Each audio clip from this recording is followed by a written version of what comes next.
Special status का आइन में जिक्र ही नहीं है, और किसी ने कहा वो दफन हो गया है। शायद उनको याद नहीं, एक परिंदा है जिसको फोनेक्स भी कहते हैं, और वो मरता है, मरने के बाद उसकी एशेस से फिर जिंदा होता है। तो ये 370 वो फोनेक्स है, ये राख दबी है, और ये फिर जिंदा होगा, और रियासत भी वापस आएगी, और हमारी special protection, I admit constitution में स्पेशल स्टेटस था नहीं, और ना ही हम उसको स्पेशल स्टेटस मानते हैं। वो हमारा कॉन्स्टिट्यूशनल गारंटी थी, जो कॉन्स्टिट्यूशनल गारंटी हमको हमारे आइन बनाने वालों ने, जिसको आइन साज असेंबली कहते हैं, कॉन्स्टिट्यूट असेंबली ऑफ इंडिया, जिसने हिंदुस्तान का कॉन्स्टिट्यूशन फ्रेम किया, उन्होंने हमको दिया था। और एक और, in order to set the record straight, let me tell you, जिस तरह वो एब्रोगेट किया गया वो गैर आईनी है, और वो लोगों का हक है, क्योंकि ये जमानत कॉन्स्टिट्यूट असेंबली ने जम्मू कश्मीर की आवाम को दी थी, ये किसी एक पार्टी को नहीं दी थी। और 370 और 35A, जिस तरह हमारे एक साथी ने बिल्कुल बजा फरमाया, 370 और 35A ना किसी एक रीजन के लिए था, ना किसी एक जात के लिए था, ना किसी एक बरादरी के लिए था। अपने ही, वो शेर है अल्लामा इकबाल का, अपने ही मन में डूब के पाजा सुरागे जिंदगी, तू मेरा नहीं बनता ना बन, अपना तो बन। वो तुम्हारे लिए भी तो था भाई, तुम्हारे बच्चों के लिए भी प्रोटेक्शन थी, वो आपकी जमीनों की भी प्रोटेक्शन थी उसमें 35A में। वो सिर्फ कोई कश्मीर वालों की नहीं थी, रजौरी पुंछ वालों की, जिस रीजन को आप पहचानते भी नहीं, उसकी भी नहीं खाली थी।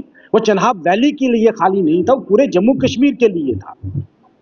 और 35A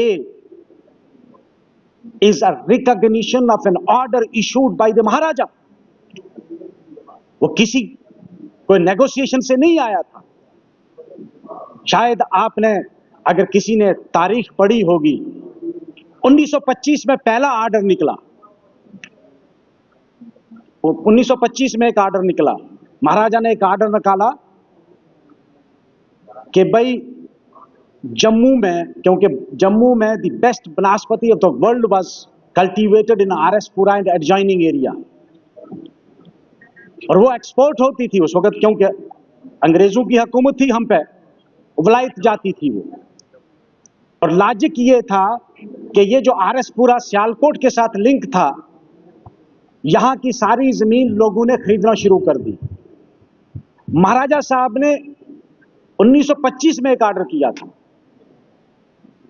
कि भाई कोई भी आदमी इस एरिया में जो स्टेट सब्जेक्ट नहीं, उस वक्त स्टेट सब्जेक्ट को रियासत बाशिंदा कहते थे, रियासत बाशिंदा नहीं होगा, बैरूनी जो है, बैरूनी मीन्स हमारा एक तो मुल्क था, कोई आदमी यहां जमीन नहीं खरीद सकता है।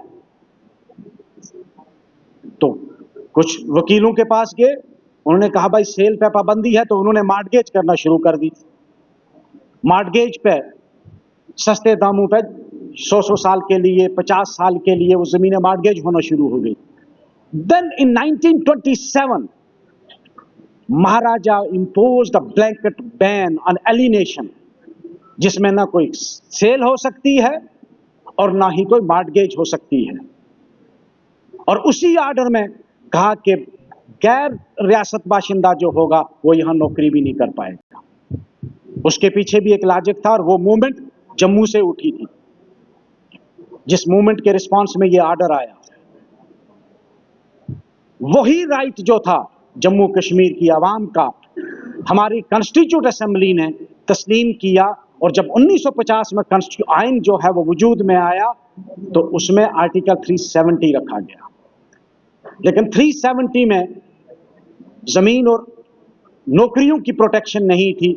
बाद में 35A through a presidential proclamation introduce किया गया। अब उसको وہ آپ کے لیے غیر ضروری ہو سکتا ہے, آپ کے بچوں کو نوکری کی ضرورت نہیں, مگر ہمیں ضرورت ہے, ہم بھی اسی جموں کشمیر کے آنکھ ہیں, ہمیں ضرورت ہے. آپ کو نہیں ضرورت ہوگی, آپ کے بچوں کو شاید وہ پروٹیکشن کی ضرورت نہیں ہے لینڈ کی, لیکن یاد رکھنا کلہاڑی آپ پہ ہی گری ہے. ہم تک پہنچے گی ہم تک بھی, لیکن پہلی جو کلہاڑی گری وار ہوا ہے وہ آپ لوگوں کے ہوا, جموں میں ہوا, سامبا میں ہوا, کٹھوا میں ہوا. اور آج بھی بہت سارے محکمہ جات ایسے ہیں جن میں باہر کے لوگ کنٹریکچل یہاں آئے ہیں, کیونکہ آپ نے ریکوائرمنٹ, اور آپ ہی لوگوں نے اس وقت اشور کیا تھا کہ ہم 370 کو تو ایبروگیٹ کیا ہم نے, اس کو غیر آئینی اور غیر قانونی طریقے سے, لیکن ہم لوگ جموں کشمیر کی عوام کو 2 پروٹیکشنز دیں گے. ایک تو جلد از جلد ریاست واپس کریں گے, ایک ان کی نوکریاں اور زمینیں ان کی ہم پروٹیکٹ کریں گے.